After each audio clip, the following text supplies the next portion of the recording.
Irmãos queridos, nós vamos abrir a palavra de Deus e convido você para abrir comigo a sua Bíblia, no Evangelho de Cristo, conforme o relato de Lucas, capítulo 5. Lucas, capítulo 5, versos 17 ao verso 26.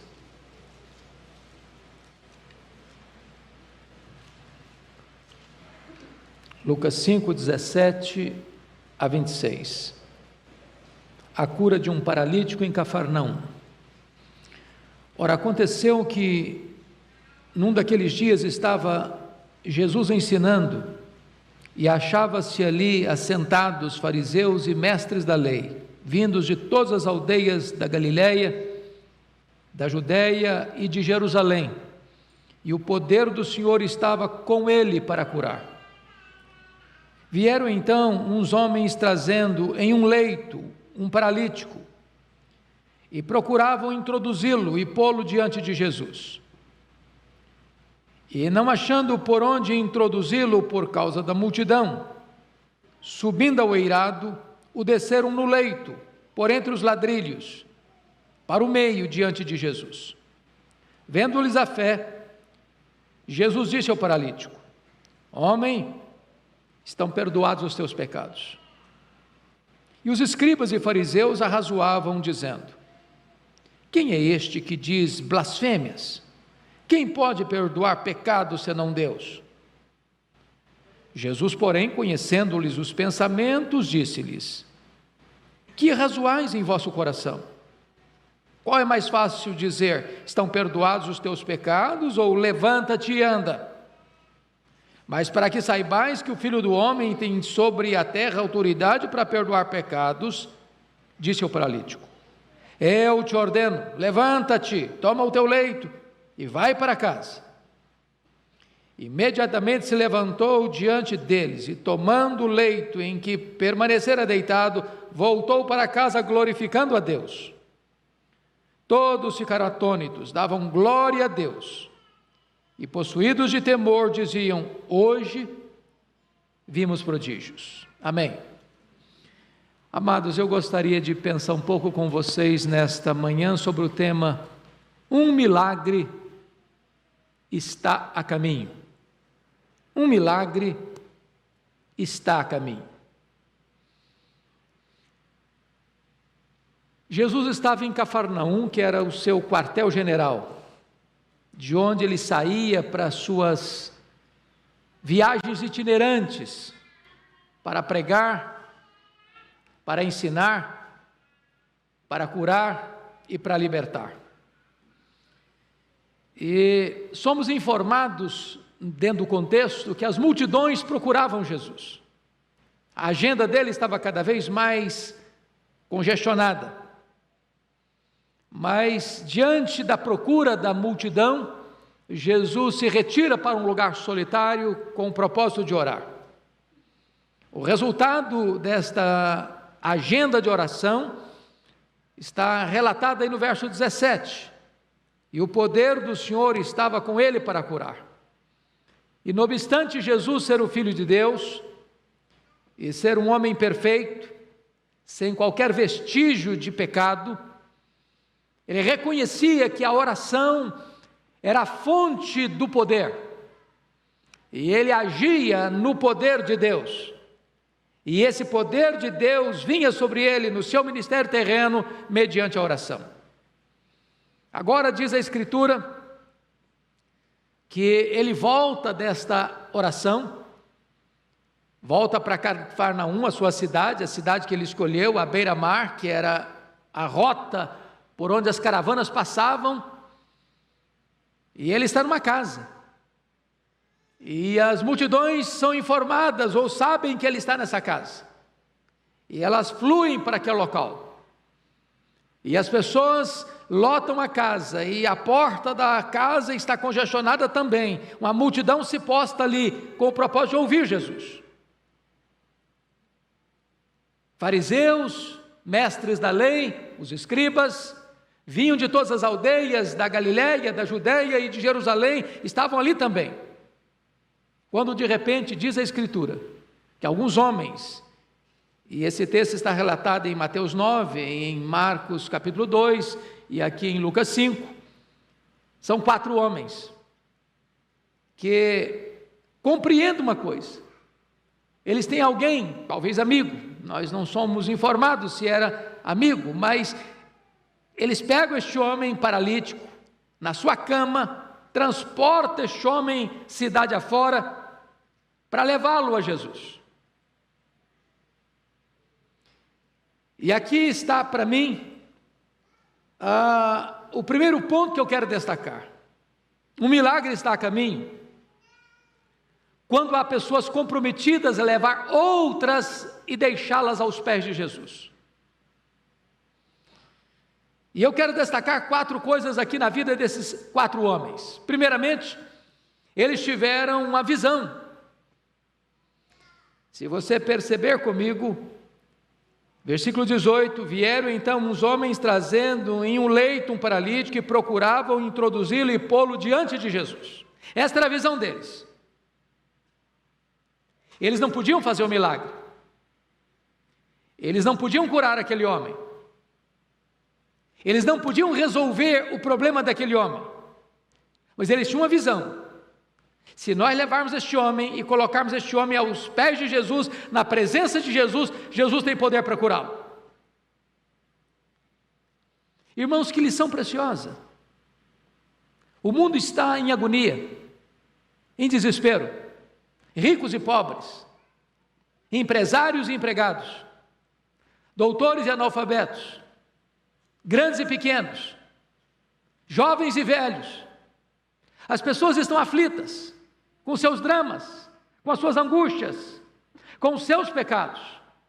Nós não temos a solução, mas nós sabemos quem é a solução.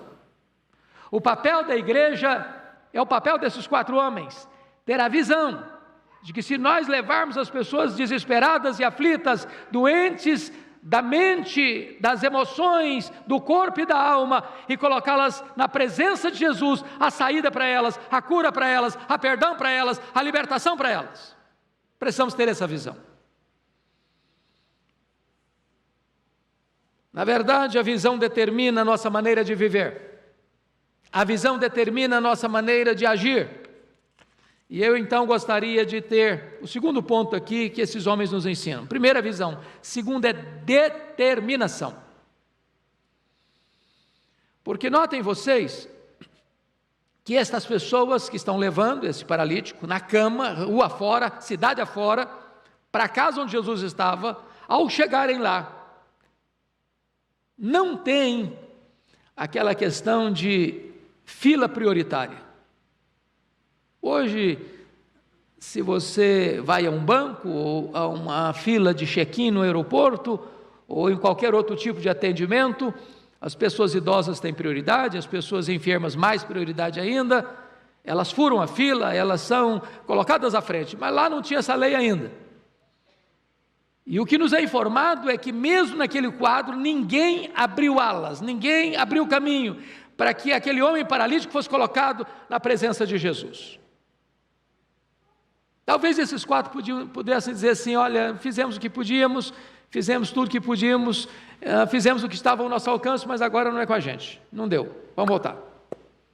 Eles enfrentaram 7 obstáculos. Primeiro, o peso do paralítico. Eu acho que carregar um camarada em cima de uma cama, rua fora, não é simples. Eu não sei se você já tentou carregar uma geladeira, morando no 3º andar do prédio, não tem elevador. Confusão que é. Agora, carregar um homem numa cama deve ser pior do que carregar uma geladeira. Segundo, a dificuldade de carregar o paralítico. Além do peso, o transporte. Terceiro obstáculo, a multidão não abriu espaço para eles. A multidão foi obstáculo, em vez de facilitadora.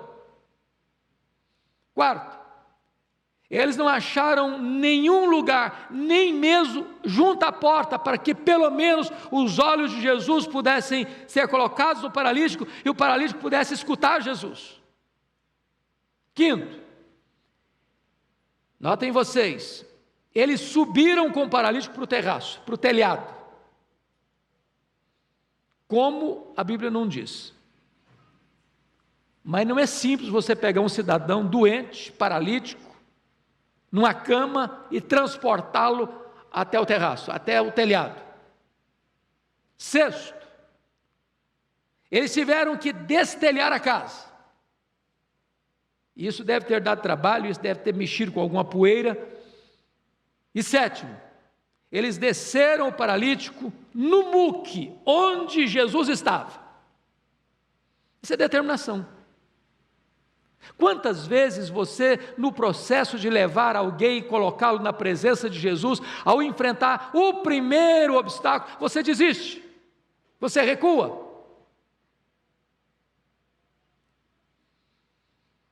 Mas, em terceiro lugar, esses homens demonstram, além de ter visão e determinação, demonstram também criatividade. E eu fico imaginando que se eles tivessem um manual de como levar alguém a Cristo, não devia ter ali uma cláusula, um item, um artigo, dizendo, olha, se você, ao levar alguém a Cristo, não conseguir passar pela porta, suba para o telhado, desça telhado abaixo. Eles tiveram criatividade. Isso, irmãos, é para nós uma lição. Cada geração precisa encontrar respostas para levar pessoas e colocá-las na presença de Jesus. Talvez as respostas, ou os métodos, ou as formas que os outros já usaram, não servem para a nossa geração. Nós temos que ousar mudar os métodos, inovar. Alguém pode dizer, mas nós sempre fizemos assim. Devemos continuar fazendo assim. Você não muda a mensagem, mas os métodos às vezes você precisa usar, precisa mudar. Você precisa ousar. Você precisa ter criatividade. Tem hora que você precisa subir no eirado. Tem hora que você precisa tirar as telhas e descer alguém na corda, para que esta pessoa fique na presença de Jesus. Mas mais do que isso, em quarto e último lugar, note comigo algo muito interessante no versículo de número 20. Talvez, lendo o 19 e o 20 juntos, vai facilitar o entendimento. Vamos juntos comigo então, versos 19 e 20 em voz alta, todo mundo, vamos lá? E não achando por onde introduzi-lo, por causa da multidão, subindo ao eirado, o desceram no leito, por entre os ladrilhos, para o meio, diante de Jesus. Vendo-lhes a fé, Jesus disse ao paralítico, homem, estão perdoados os teus pecados. Jesus viu a fé de quem? Do paralítico? Não. Jesus viu a fé dos homens que transportavam o paralítico. O beneficiado foi o paralítico, mas quem o transportou tinha fé, confiança, de que se aquele homem paralítico, doente, necessitado, fosse colocado na presença de Jesus, ele receberia cura, ele receberia salvação, ele receberia resposta para os seus dramas. Não basta levar alguém e colocá-lo na presença de Jesus. Quem faz esse esforço precisa ter confiança, precisa ter fé que Jesus tem todo o poder, tem toda a autoridade e Ele é poderoso para perdoar, para salvar, para libertar, para curar.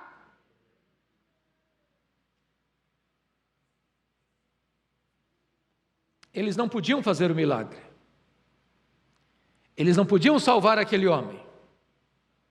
Mas eles o levaram a Jesus. Significa que a fé não é complacente, porque às vezes a gente, não, eu creio que Jesus pode salvar, mas não move uma palha para levar uma pessoa a Cristo. Eu creio que Jesus pode salvar, mas não fala de Jesus para as pessoas. Eu creio que Jesus pode salvar minha família, mas nunca testemunha para ela. Eu creio que Jesus pode salvar meu vizinho, mas nem convidar para vir à igreja convida. É hora de nós exercitarmos a fé e pensar o seguinte: se eu levar meu amigo, meu filho, meu pai, meu parente, meu amigo, meu cooperador de trabalho e colocá-lo aos pés de Jesus, o Senhor Jesus é poderoso para salvá-lo. Fé. Levar as pessoas a Jesus é missão nossa, irmãos. Perdoar pecados e curar é missão de Jesus. Mas eu gostaria de pensar com vocês no segundo ponto. Um milagre está a caminho, ainda que alguém resista ao poder de Jesus. Notem comigo que a primeira resistência ao milagre da cura deste homem vem da multidão. Vem da multidão. Porque nós somos informados, no versículo 19, e não achando por onde introduzi-lo por causa da multidão. Da multidão. Então a multidão fechou a porta, a multidão bloqueou o caminho, a multidão impedia a entrada, e ali estava a multidão. Uns foram ali para ouvir, outros foram ali para serem curadas, outras foram ali por mera curiosidade, outros estavam ali como os fariseus e escribas para criticar Jesus. E muitas vezes a multidão é empecilho, como foi, por exemplo, na história do Bartimeu, que clamava a Jesus lá em Jericó: Jesus, filho de Davi, tem misericórdia de mim. A multidão diz: cala.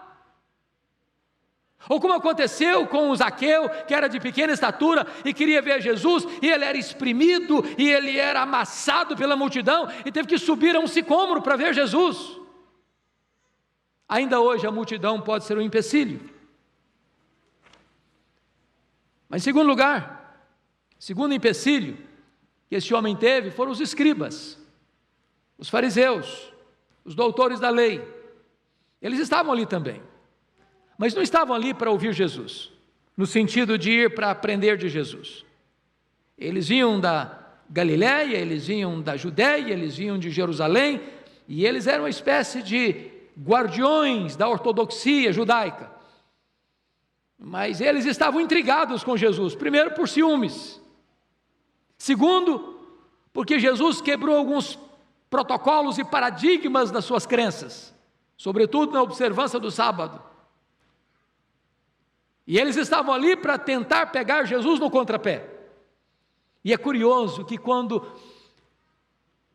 eles descem com aquele paralítico, a primeira palavra de Jesus para ele: tenha bom ânimo, filho, perdoados estão os teus pecados. E imediatamente os fariseus e escribas começaram a cogitar. Eles não falaram, eles não expressaram, eles pensaram, eles cogitaram no coração: ele blasfema. E blasfêmia era um crime passível de morte. E a conclusão deles estava certa: ninguém pode perdoar pecados senão Deus. É verdade, teologia boa. O problema deles é que eles não reconheciam Jesus Cristo como Filho de Deus. Mas estes homens tropeçaram na sua própria teologia. Por quê? Porque na mente deles e na teologia deles, ninguém podia ser curado fisicamente sem antes ser perdoado de seus pecados, porque eles faziam uma conexão estreita entre sofrimento e pecado, ou pecado e sofrimento. Para eles, as pessoas ficavam doentes por causa do pecado. Então ninguém podia ser curado sem ser antes perdoado. Ora, se Jesus diz: perdoados estão os teus pecados, ele tinha que dar evidências disso.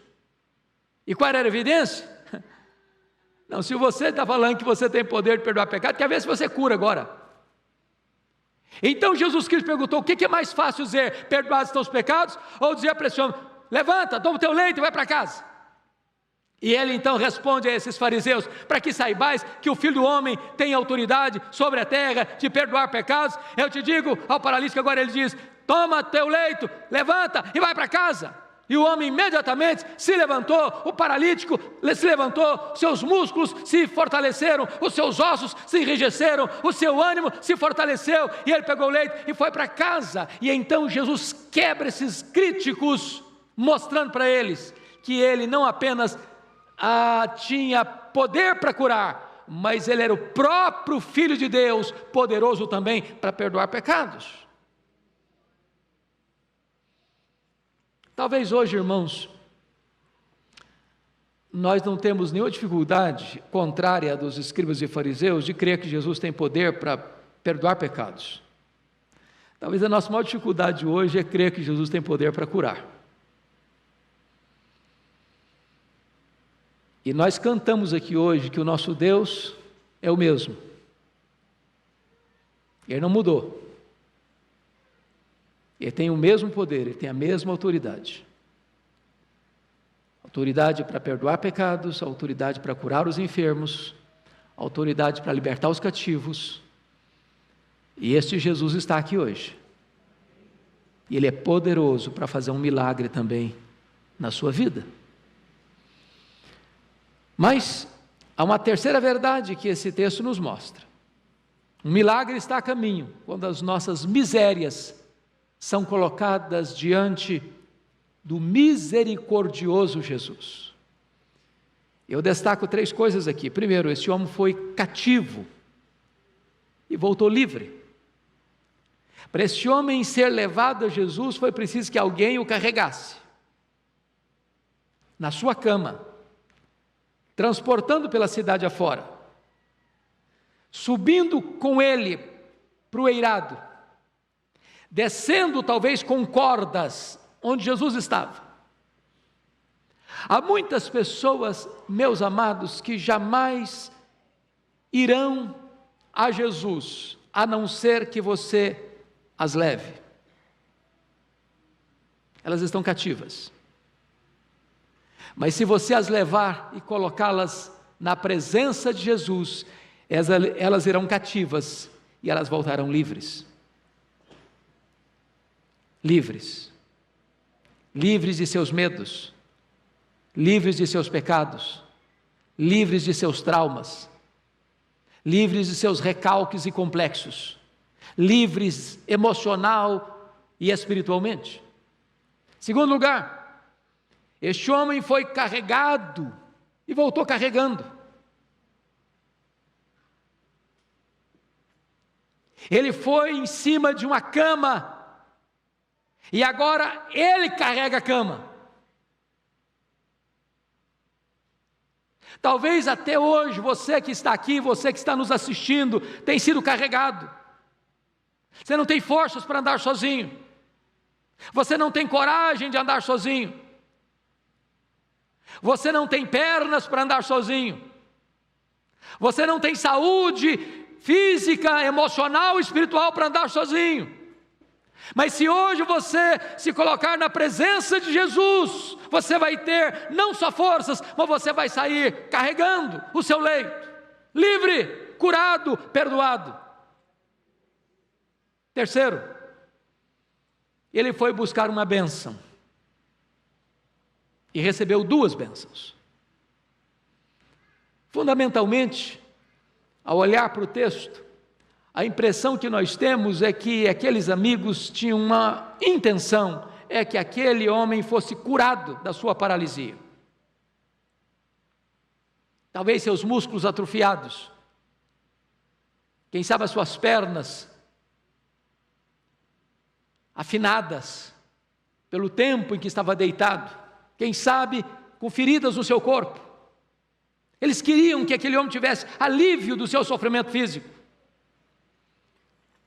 Mas a primeira palavra de Jesus para aquele homem não foi: está curado, toma o teu leite e anda.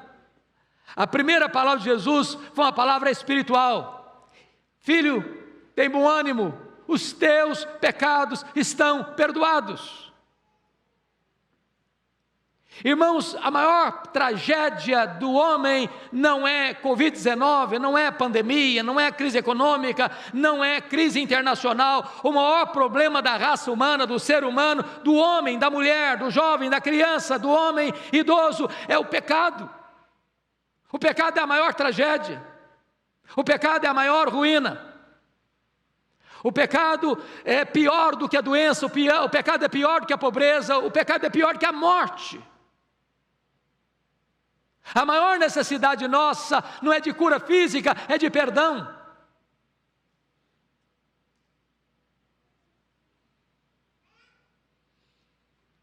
Ele foi buscar uma cura física.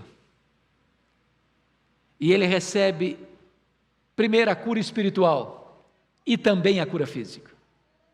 Quero dizer para você nesta manhã que o Senhor Jesus está aqui. E Ele é poderoso para perdoar os seus pecados, e Ele é poderoso para curar as suas enfermidades. Mas a última lição, irmãos, desse texto, a quarta e última lição desse texto, que gostaríamos de destacar, é que um milagre está a caminho, quando Jesus intervém para nos curar das nossas enfermidades. Olha comigo o versículo 17. Ora, aconteceu que num daqueles dias estava ele ensinando, e achavam-se ali assentados os fariseus e mestres da lei, vindos de todas as aldeias da Galileia, da Judéia e de Jerusalém, e o poder do Senhor estava com ele para curar. E eu destaco aqui 4 coisas. Primeiro, Jesus curou este homem emocionalmente. Lá em Mateus 9:2, texto paralelo deste, Jesus diz para este homem: tem bom ânimo. Tem bom ânimo.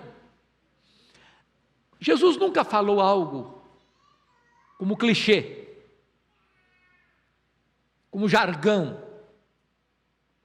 Toda palavra que Jesus profere tem um propósito, tem um sentido. Quando Jesus diz para aquele homem: tem bom ânimo, Jesus descobre na alma dele, diagnostica no coração dele, que esse homem era uma pessoa desanimada. E eu fico imaginando até, e a Bíblia não relata, mas dá a impressão que, enquanto esses amigos estão transportando esse cidadão rua fora, ele está murmurando, está reclamando: eu não quero sair de casa, é perda de tempo, desse jeito não dá.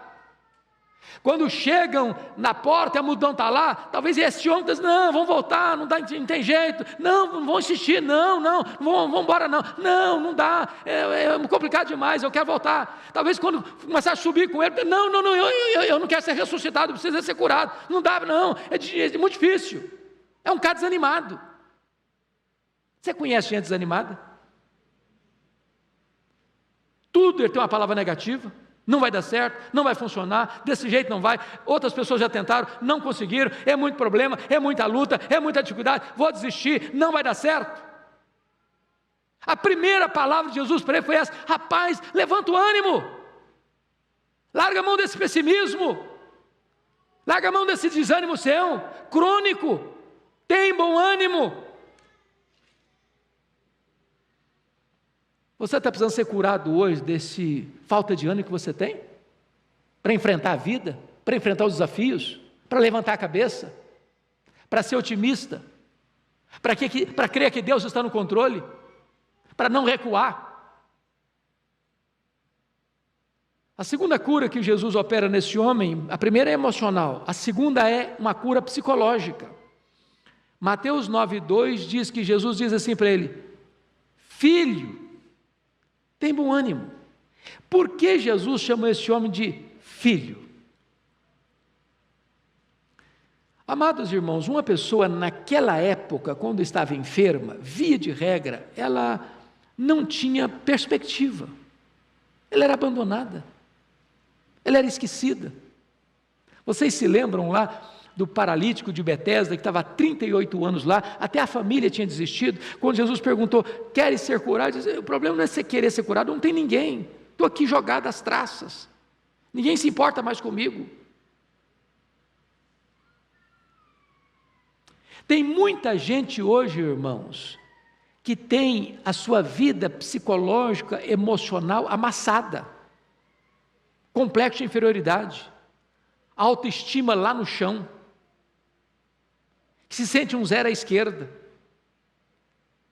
que acha que ninguém se importa com ela, que precisa ser levantada, curada emocional e psicologicamente, e por causa desse diagnóstico que Jesus Cristo faz desse homem, Jesus diz: filho, estão perdoados os teus pecados. Que coisa maravilhosa!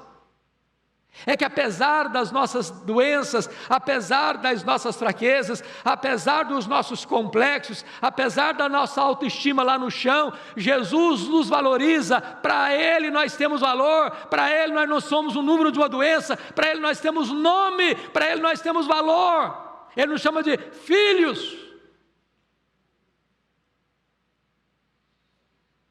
A terceira cura que Jesus realiza nesse homem é a cura espiritual. Olha aí comigo, por favor. Versículo 20. Vendo-lhes a fé, Jesus disse ao paralítico: homem, estão perdoados os teus pecados. Que bênção é que Jesus tem poder e tem autoridade, só Ele tem poder e só Ele tem autoridade, e Ele diz para você e para mim: estão perdoados os teus pecados.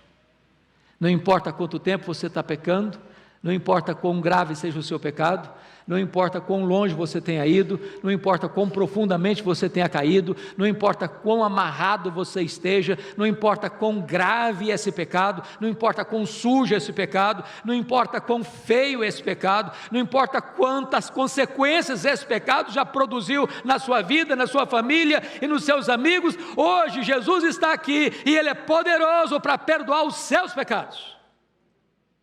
Ele perdoa pecados. Só Ele tem poder de perdoar pecados.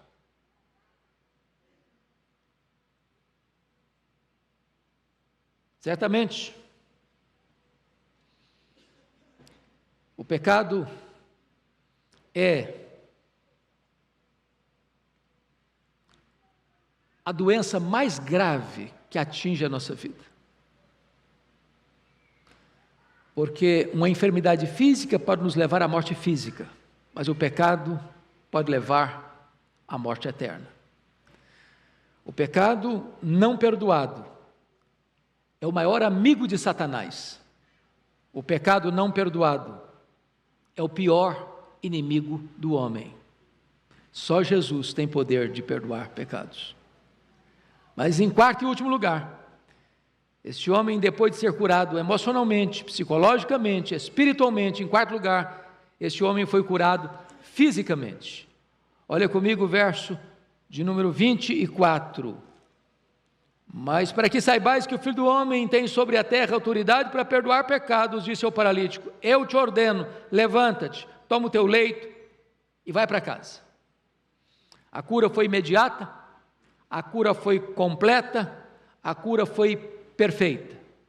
E eu fico imaginando, irmãos, o cenário do milagre.